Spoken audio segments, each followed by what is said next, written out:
સાવરકુંડલામાં એસઆઈઆરની પ્રક્રિયામાં 7 નંબરના ફોર્મ ભરવાના કારસ્તાન સામે થયું સોગંદનામું। સાવરકુંડલામાં એસઆઈઆરમાં ફોર્મ નંબર 7નો પર્દાફાશ થયો હતો। કોંગી નેતાએ આપેલા 5 દિવસના અલ્ટિમેટમ બાદ 45માંથી એક વ્યક્તિ સામે આવ્યા હતા। ખોટું નામ, ચૂંટણી કાર્ડ નંબર અને મોબાઈલ નંબર નાખીને ફોર્મ નંબર 7 ભરાયું હોવાનું સામે આવ્યું હતું। સાવરકુંડલાના સેંજળ ગામના સરપંચ નામે વાંધો ઉઠાવનાર તરીકે આંબા ગામના ફોર્મ ભરાયા હતા।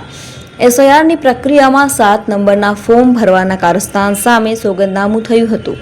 સાવરકુંડલામાં ગ્રામીણ ગામડાઓમાં મતદારોના નામ સામે વાંધો ઉઠાવનારે સોગંદનામું કર્યું હતું। નરેશભાઈ ખુમાણે સોગંદનામું ઉપરાંત અધિકારીને રજૂ કર્યું હતું। 7 નંબરના ફોર્મમાં નરેશભાઈ ખુમાણના નામનો વાંધો ઉપાડી મોબાઈલ નંબરની જગ્યાએ લેન્ડલાઇન નંબર નાખ્યો હતો। સાવરકુંડલાના ધારાસભ્ય મહેશ કસવાળાના કાર્યાલયનો નંબર હોવાનું સોગંદનામું કર્યું હતું। 58 જેટલા મતદારોના 7 નંબરના ફોર્મ ભરીને વાંધો ઉઠાવનાર તરીકે નરેશભાઈ ખુમાણનું નામ લખવામાં આવેલ। એસઆઈઆર પ્રક્રિયામાં 7 નંબરના ફોર્મ સામે કોંગી નેતા દુધાતે 2 દિવસ પહેલા આવેદન આપી વિરોધ દર્શાવ્યો હતો।